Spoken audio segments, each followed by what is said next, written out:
I just want to see, our societies strive to get better, strive to be more just, to strive to be. Um, I want to see society in America as diverse as it is, but accepting itself. I I I I am just tired of social divisions, and I know you're not saying let's keep all of that. I know that's absolutely not where we're heading here, but I like I said, I welcome change. I think it's needed. I think it's needed now, in many ways, not just with language. And if it's not Latinx, then fine. But we need something.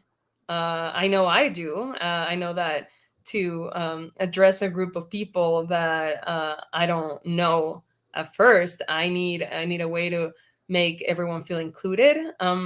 And for as long as Latinx is the only resource that I'm given, I just think it's great.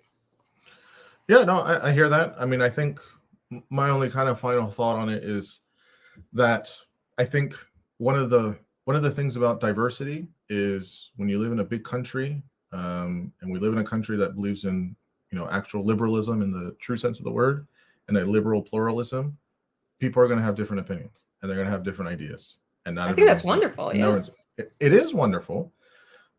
But I think I'm not saying you're doing this, but I know other people have done this, is if people don't agree with it or they don't like it, or for whatever reason, my hope is that the initial um, assumption is that, well, you don't care about inclusion, or you don't care about other groups of people, or you're homophobic, or you're transphobic.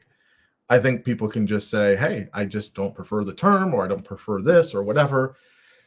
Has nothing to do with the group of folks. That's just how it makes sense in my mind, and maybe that's just how it is for me, and how it could be for someone else. And I think that we respect that diversity of thinking about things differently, and trying to do that.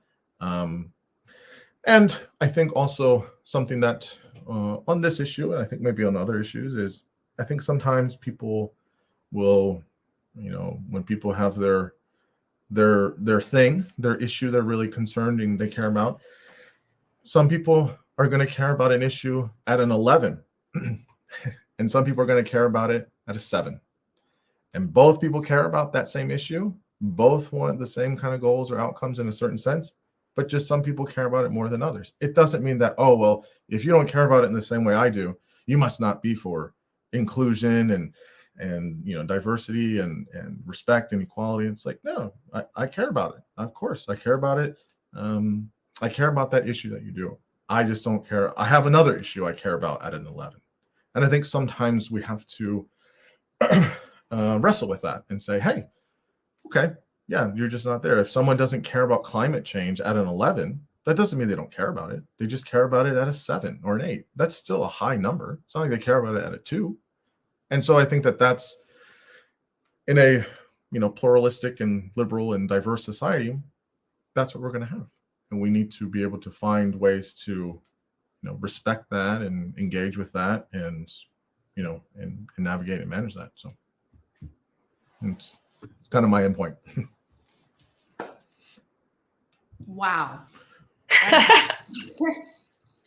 That was so insightful. And I hate to be cliche, but it was a really great conversation. I was learning so much. I was taking notes on things I've never heard before.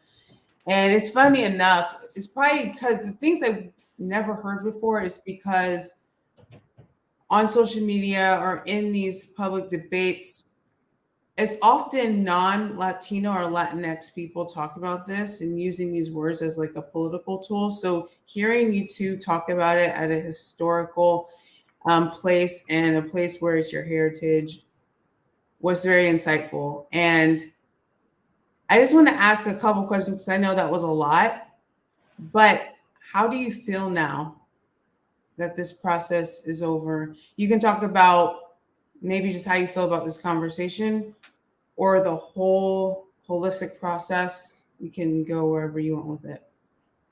Please, Ximena. I feel like I want to write another 2 essays. I feel like I agree with Xavier in so many things. I think that I disagree in so many others. I think that a lot of points that he makes are true, yet not ideal. I of course I have more to say, and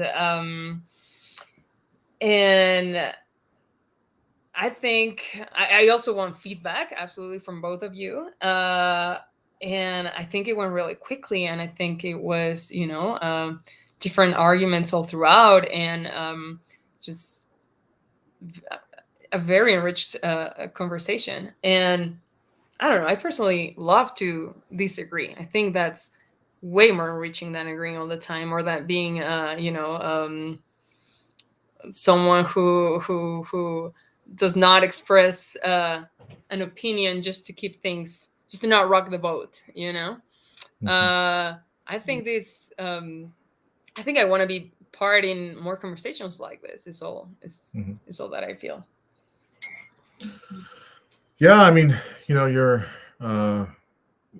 such a captivating person when you speak, and I hear all of your passion, and I hear all of your things that you want very badly to try and create good social change, and I greatly admire and respect that, and I don't disagree with you on a lot of things. I think I've sort of kind of figured out where we were.